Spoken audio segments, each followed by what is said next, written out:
Hi, boys and girls. I am so excited about reading today because I get to introduce you to one of my all time favorite stories. It is called The Odyssey. Now, we're reading a kid's version, so you may have older brothers or sisters, or I bet your mom and dad even read it when they were in high school. So, this is the kids' version. It's called Tales from the Odyssey, and check out this cover. Oh my goodness. I love the Odyssey because it is an absolute adventure story. So there's monsters and fighting and all kinds of disaster. Our main character, now his name reminds me of Odyssey. His name is Odysseus. Odysseus. So an Odyssey is a great journey, and Odysseus's Odyssey is going to take him all around his home country of Greece. Now, a cool thing about the Odyssey is that it was written so long ago.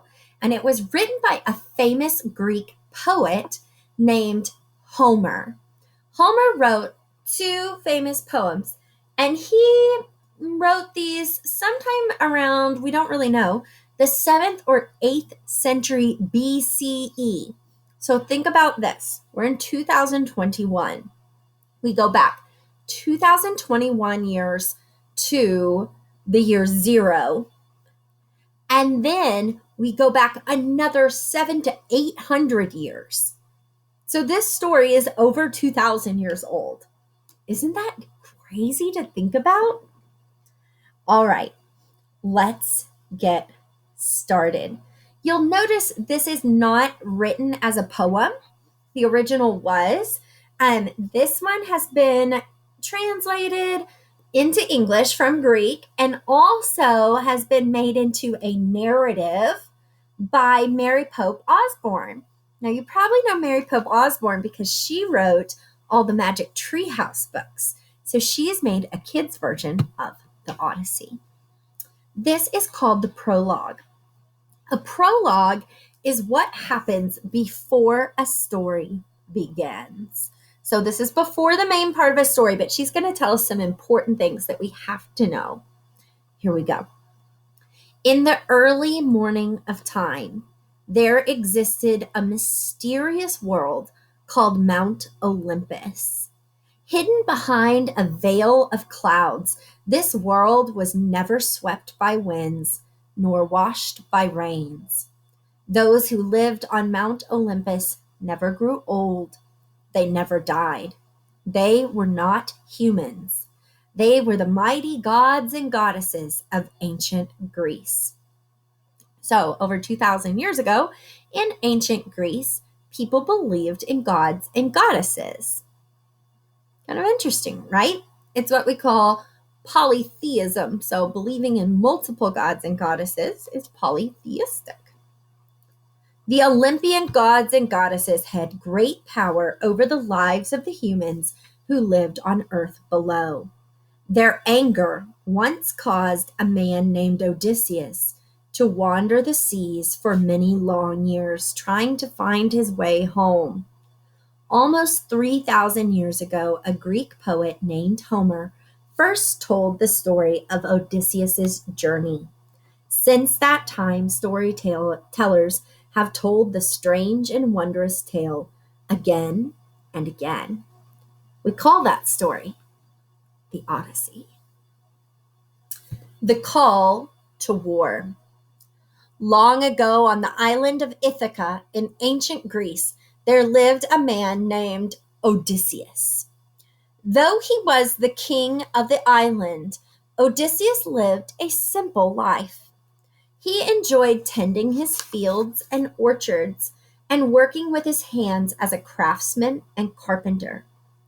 More than anything, he enjoyed the company of his family, his aged mother and father, his loving wife, Penelope, and their small son, Telemachus. We have some weird names here, don't we? These are not common names today. We have Odysseus, dad, Penelope, wife, mom, and Telemachus is their son. One day, as Odysseus was plowing his fields, He gazed for a long time at Penelope and Telemachus. The baby was sleeping in his mother's arms under a nearby tree. Odysseus imagined that someday he would teach his son to farm the land and care for the orchards. He would teach him to sail a ship around the Greek islands. As Odysseus dreamed of his son's future, a servant ran from the palace. "A messenger from King Agamemnon has arrived," the servant shouted. Dread crept over Odysseus. He knew why the messenger had come. Agamemnon, the ruler of all the Greek islands, was calling for the kings and princes of Greece to wage war against the faraway city of Troy. A Trojan prince had kidnapped a Greek queen named Helen, taking her from her husband. "Odysseus of Ithaca," the messenger shouted, "I bring orders for you to join King Agamemnon in the fight against Troy."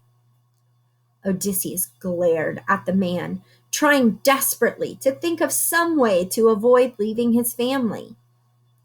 Though he was a brave warrior and leader of men, his love for his family overshadowed all else. He loathed the thought of having to leave his home. "Odysseus," the messenger shouted, "remember, it was you who first called for our countrymen to swear to defend the marriage of Helen." Odysseus remembered this well. Helen was the most beautiful woman in all the world. When she was old enough to wed, all the princes and kings of Greece had wanted to marry her. Fearing that the men's jealousies would bring their nation to ruin, Odysseus had urged them all to swear to defend Helen's marriage always, no matter who she chose for a husband. "In the name of Agamemnon, I command you to set sail at once," the man shouted. Ignoring the messenger, Odysseus began to behave in a strange way. Instead of yoking the two oxen together to pull his plow, he yoked an ox to a small donkey. Instead of casting seeds into the furrows of his fields, he cast salt. He hoped the messenger would think he had gone mad. But the messenger suspected Odysseus was only pretending. So to test him, the messenger snatched Telemachus from Penelope's arms and placed the baby in front of Odysseus's plow.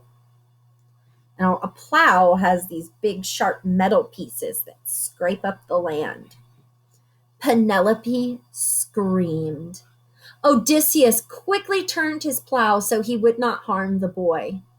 And in that moment, he knew he had sealed his fate.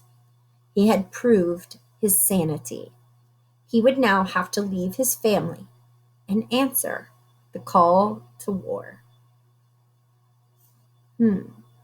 I'm already thinking about Odysseus and character traits that I think he has. I think that Odysseus is very loyal. He's loyal to his family. He does not want to leave them. What other character trait do you think Odysseus has, and why? Tell me on the next slide. And tomorrow we'll really get into the Odyssey. We're going to visit Troy, where Odysseus participates in a really crazy battle. I'll see you then.